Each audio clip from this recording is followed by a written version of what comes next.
आसमान पर बहुत गहरे बादल छाए हुए हैं कि और अगर बारिश आ गई तो ये चावल की फसल और भी लेट हो जाएगी।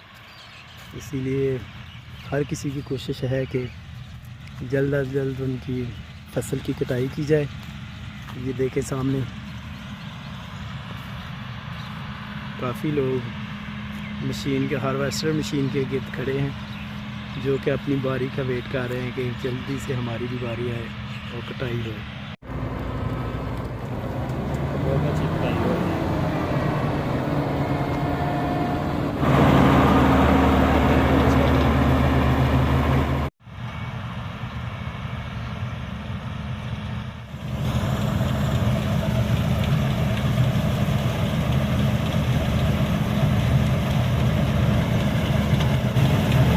क्या नहीं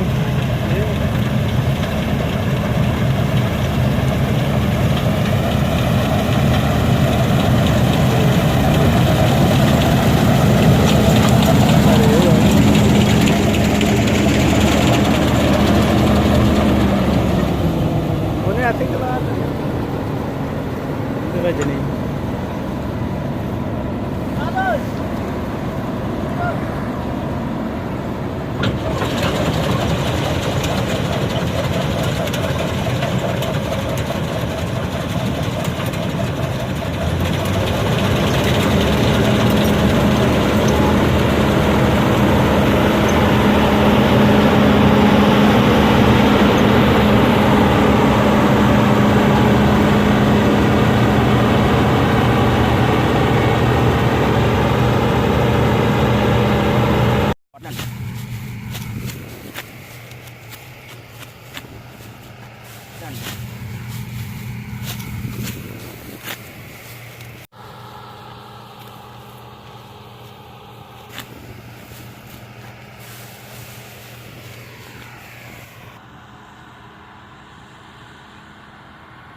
बैठे ही तो नहीं हूँ आगे।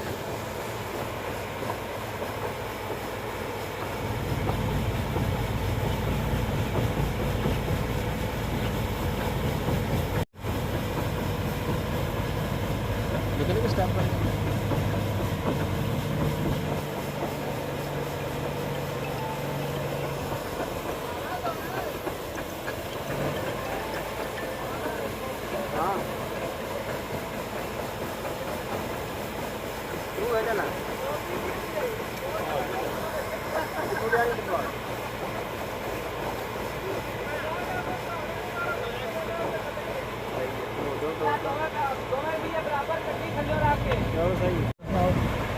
ठीक ठाक